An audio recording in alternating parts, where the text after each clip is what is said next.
प्यारे बच्चों, आपका हिंदी के व्याकरण कक्षा में एक बार फिर से स्वागत है।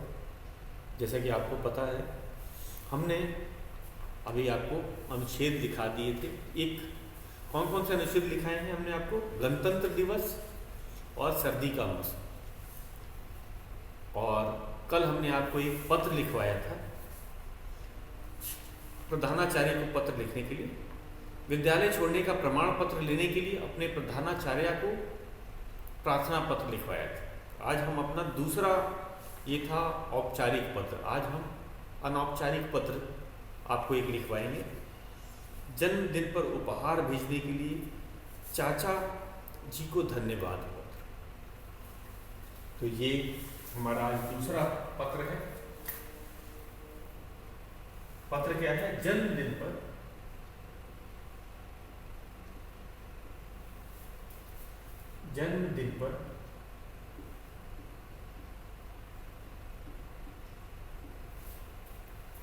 उपहार भेजने के लिए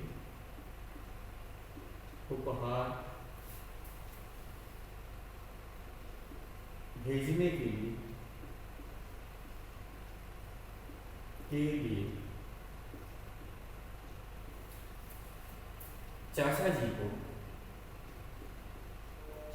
जी को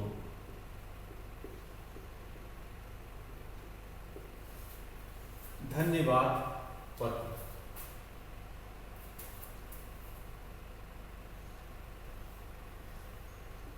धन्यवाद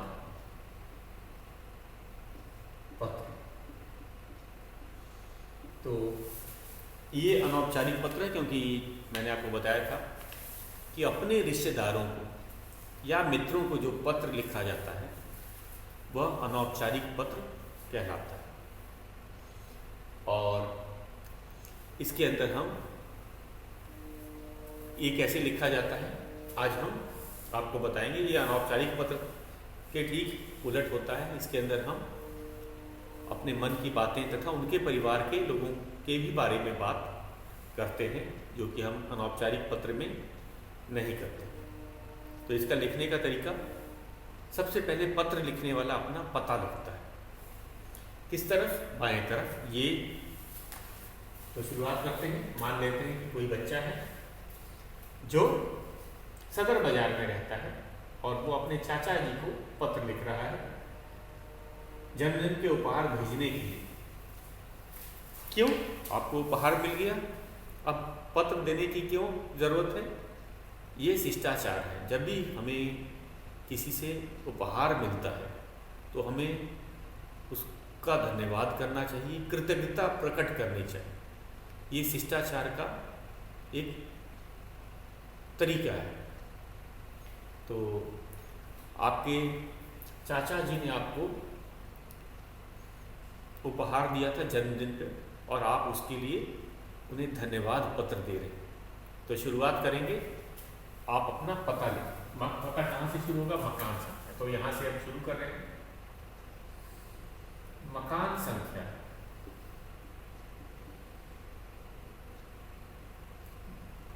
145/4 सदर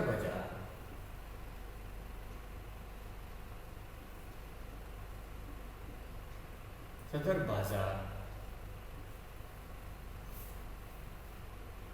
वाराणसी।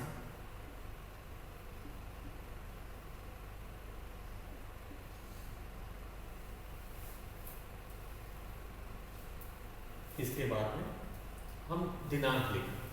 दिनांक हमें 8 तारीख है, 8 फरवरी। तो लिखेंगे तिथि या दिनांक हम लिखेंगे 8 फरवरी 2021।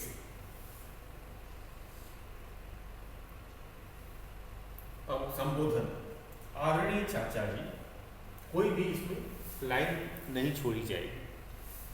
आदरणीय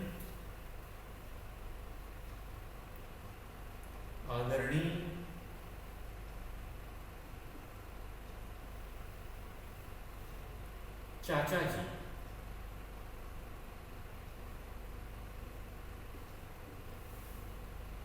सादर चरण स्पर्श,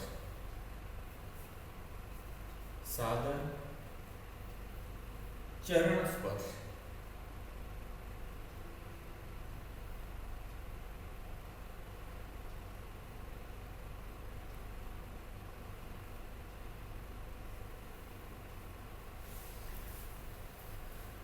अब हम पत्र लिखना शुरू करेंगे। कल मेरा जन्मदिन था।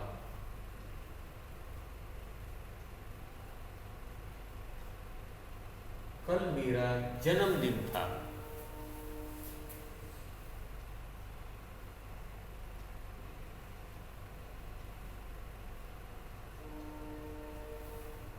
सभी मित्रों सभी मित्रों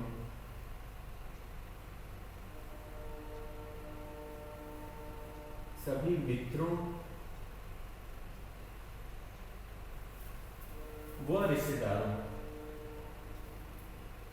व रिश्तेदारों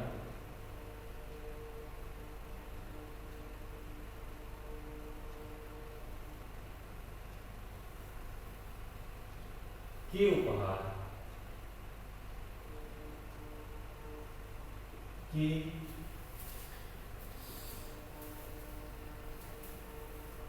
उपहार। मैं इसको अब मिटा देता हूँ, नीचे नहीं आएगा। मुझे एक बार आपको नीचे ही लिखना है। मैं बोर्ड पे लिख रहा हूँ तो मैं इसे मिटा देता हूँ।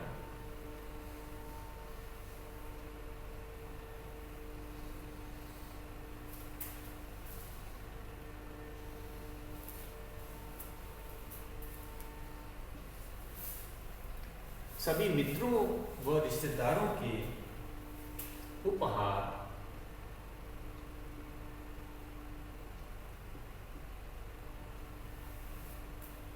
मुझे प्राप्त हुए।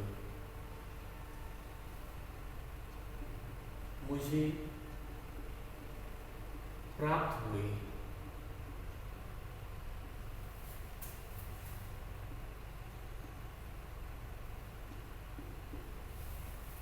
आपका उपहार, आपका उपहार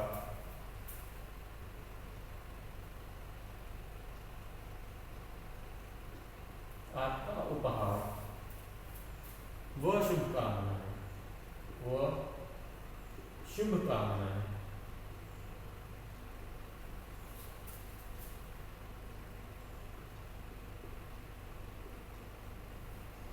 शुभकामनाएं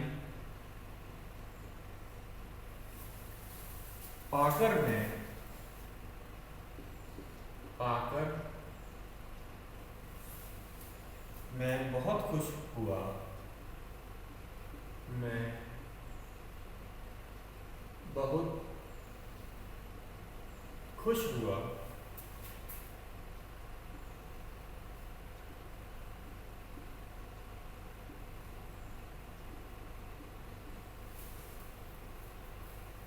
उपहार में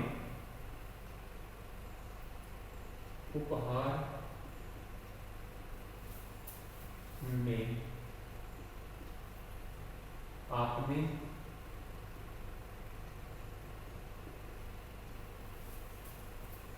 जो घड़ी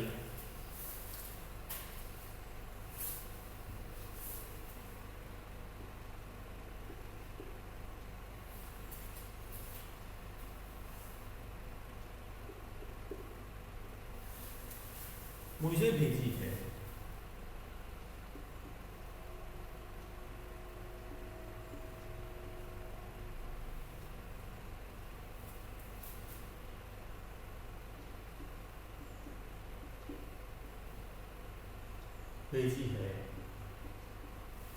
वह मेरे मित्रों को भी अच्छी लगी। वह मेरे मित्रों को भी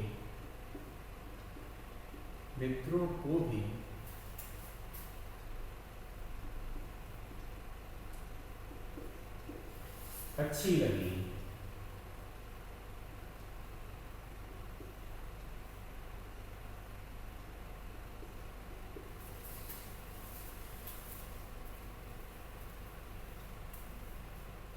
आपके द्वारा भेजा गया यह अनूठा उपहार,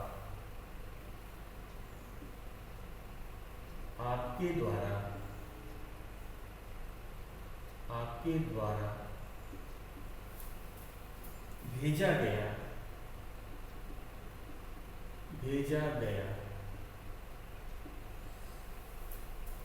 यह अनूठा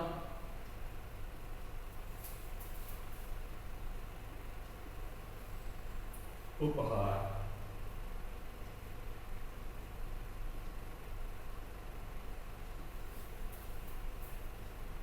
मेरी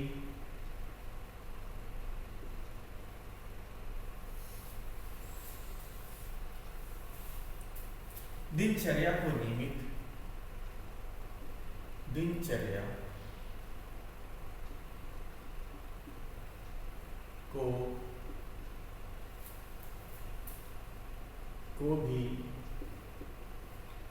नियमित करेगा,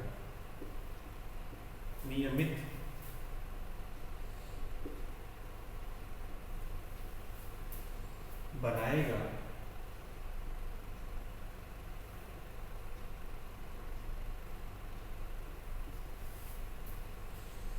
इस शानदार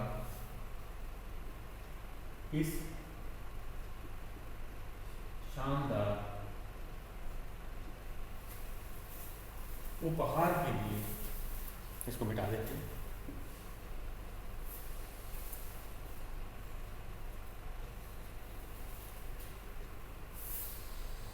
इस शानदार उपहार के लिए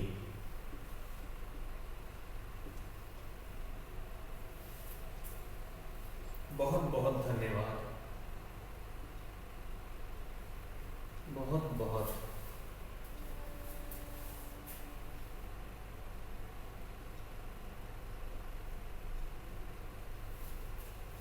धन्यवाद।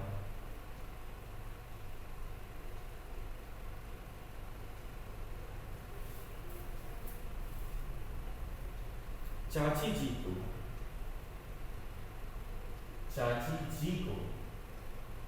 परिवार के अन्य सदस्यों को भी प्रणाम किया जाता है जो बड़े होते हैं, और छोटों को प्यार दिया जाता है। चाची जी को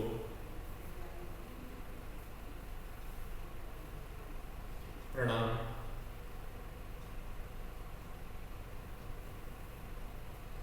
व छोटी रिंकी को प्यार। घर में छोटे जो बच्चे होते हैं उनको भी बोलना नहीं चाहिए, छोटी रिंकू को प्यार।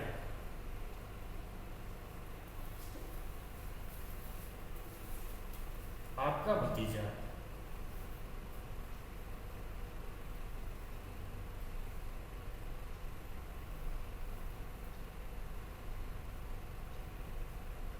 लड़कियां लिखेंगी आपकी भतीजी, लड़के लिखेंगे आपका भतीजा।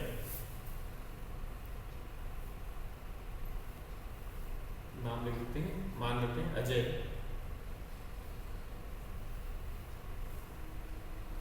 तो लड़कियां जरा से इसको सही करके लिखेंगे आपकी, लड़कियां लिखेंगी आपकी भतीजी। तो आज हमने रचनात्मक कार्य में 2 पत्र लिख लिए हैं, 2 अनुच्छेद भी लिख लिए। तो एक बार इसे फिर से दोहरा लेते हैं। लिखने का ये जो तरीका है ये आपको आना चाहिए।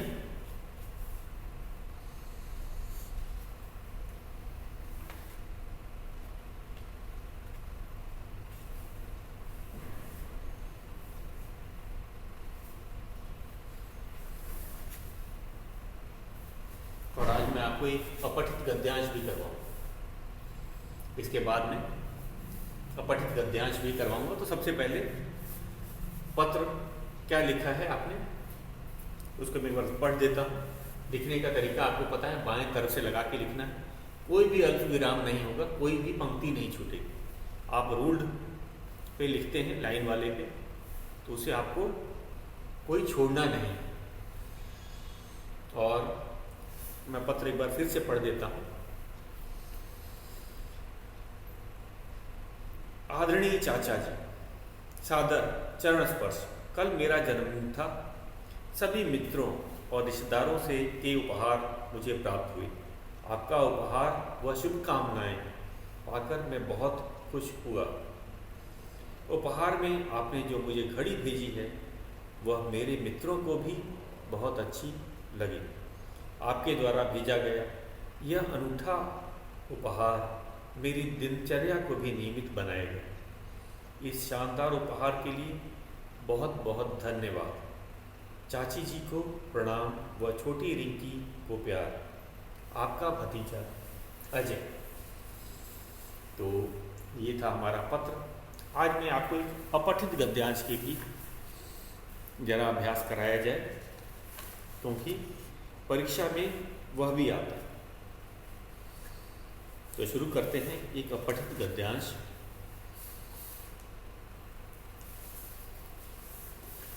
तो रचनात्मक कार्य तो हो गया हमारा। अब हम आज से अपठित गद्यांश भी पढ़ें।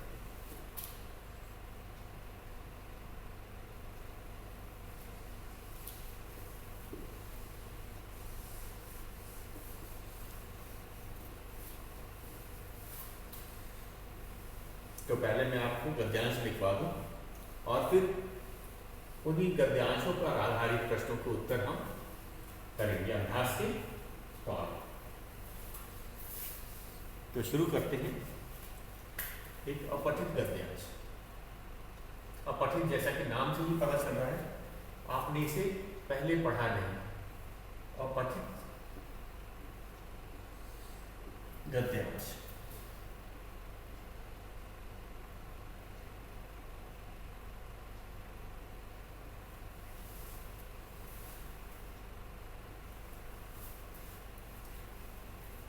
बाल्यावस्था। बाल्यावस्था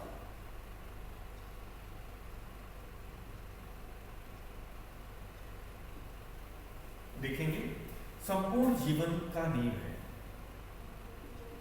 संपूर्ण जीवन का नींव है। जीवन का नींव है।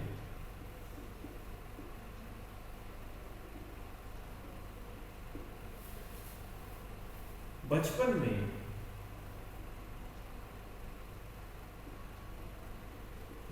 में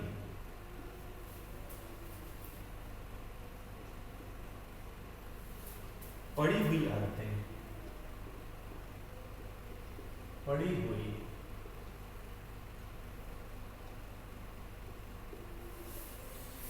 आदतें जीवन पर्यंत रहती।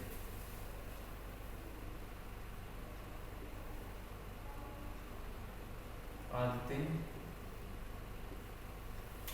जीवन पर्यंत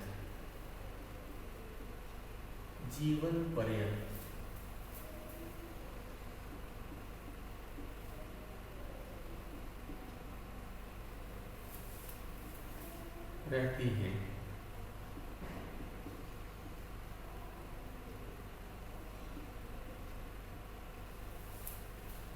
जिस प्रकार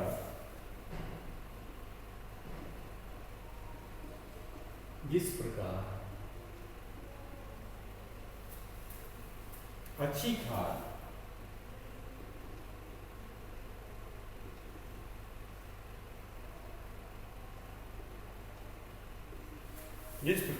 खाद और मिट्टी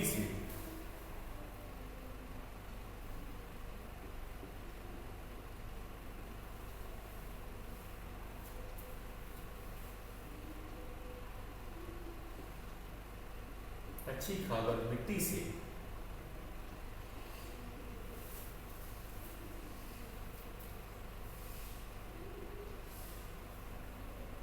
एक पौधे का विकास अच्छा होता है। एक पौधे का विकास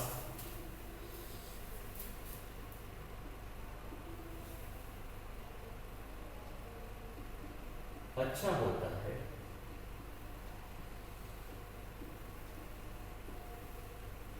अच्छा होता है। उसी प्रकार, उसी प्रकार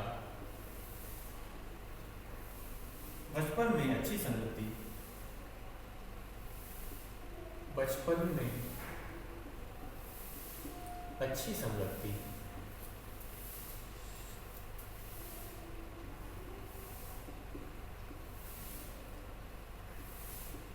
संगति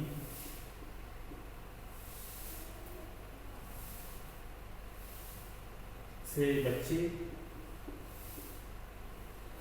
बच्चों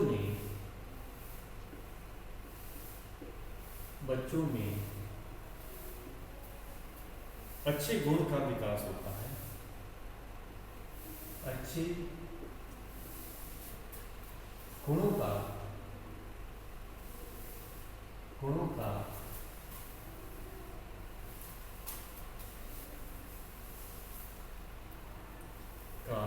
विकास होता है, विकास होता है। पूर्णविराम।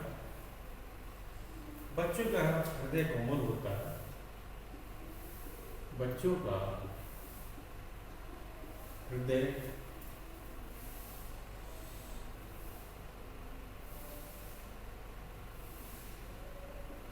कोमल होता है,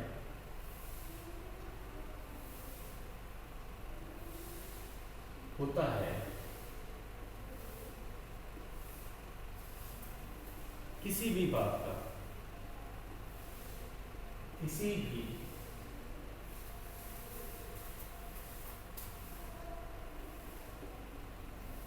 बात का प्रभाव उन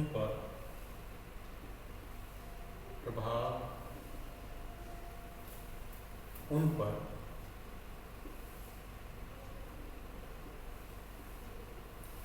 जल्दी पड़ता है,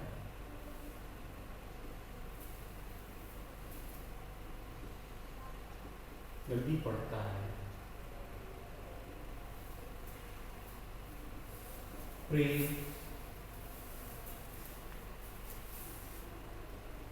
प्रेम, सहानुभूति,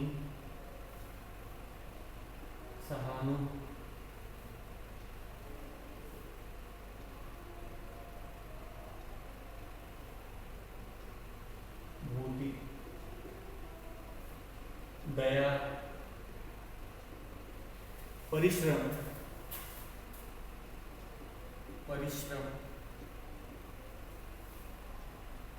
ईमानदारी,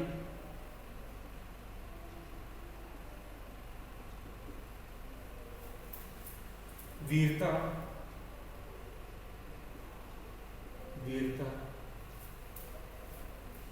आदि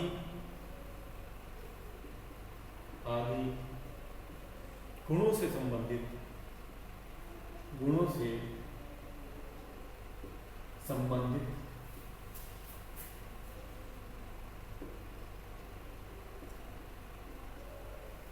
साहित्य पढ़ने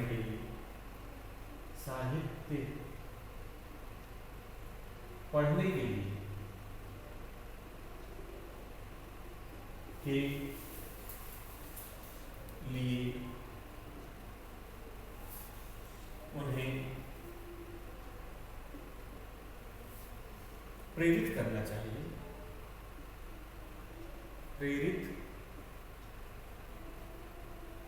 करना चाहिए, प्रेरित करना चाहिए।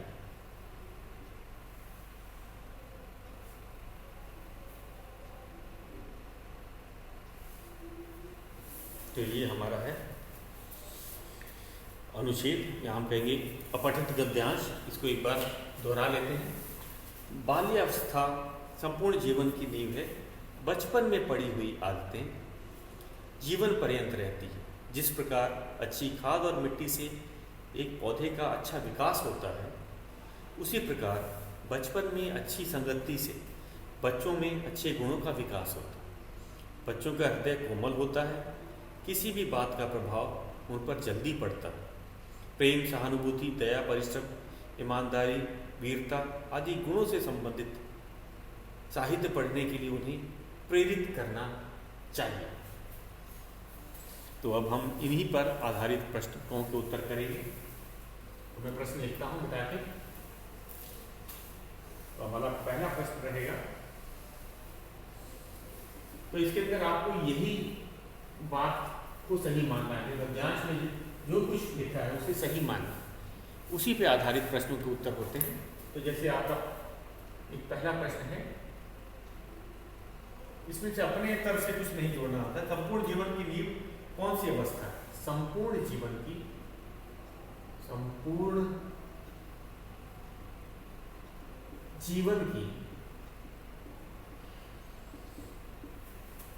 नींव कौन सी अवस्था है? कौन सी अवस्था है?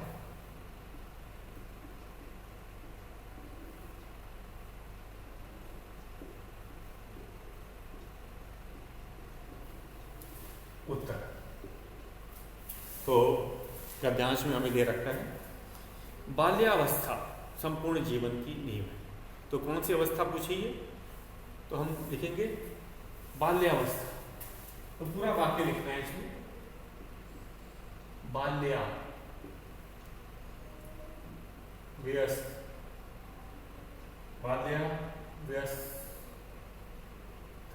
बाल्यावस्था संपूर्ण जीवन के लिए। एक शब्द में नहीं, एक वाक्य में उत्तर देना है। संपूर्ण जीवन की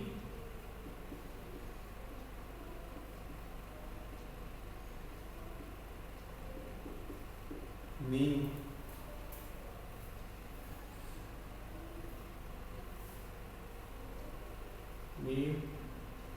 है, या इस तरह भी लिख सकते हैं, संपूर्ण जीवन की नींव बाल्यावस्था है। दोनों ही सही है। तो दोनों ही सही हैं।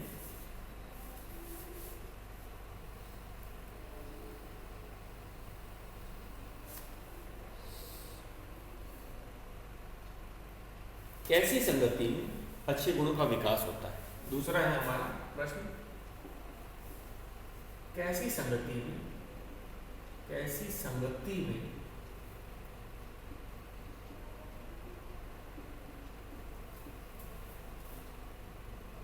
संगति से अच्छे गुणों का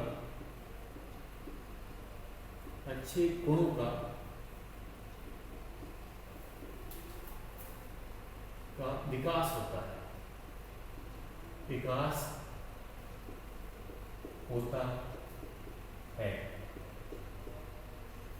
तो कैसी संगति से? अच्छी संगति से। इस तरह के प्रश्न लिखेंगे, कैसी संगति से? अच्छी संगति से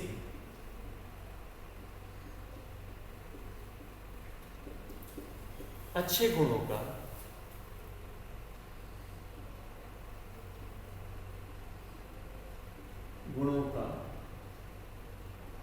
विकास होता है।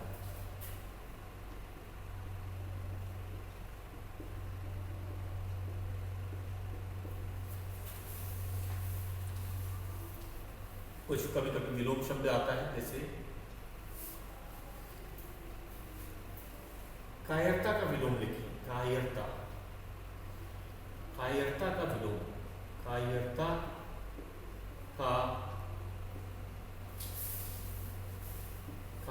का विलोम लिखें। कायरता का विलोम लिखें। तो इसमें एक शब्द में हम दे सकते हैं ऐसे प्रश्नों का उत्तर। कायरता का होता है वीरता। तो हम अभ्यास जारी रखेंगे, खासकर ये अपठित गद्यांशों में। ये आपके परीक्षा में आता ही है, और हम इसका जितना अभ्यास करेंगे उतना ही सही रहेगा। तो हम आज के लिए इतना ही, शेष हम कल करेंगे।